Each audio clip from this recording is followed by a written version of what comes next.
Hi guys! Magbibideo tayo dito. Kasing laki ng mukha ko yung bulaklak guys.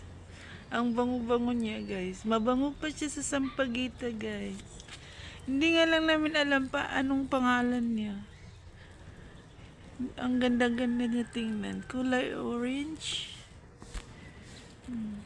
Yan guys. Marami siyang bulaklak. Isang taon siyang may bulaklak. Hindi siya nawawalan. Kaya ang bango-bango niya, maabot dun sa may terrace yung bango niya paggabi. Yan, maraming nagpapamarkot nito.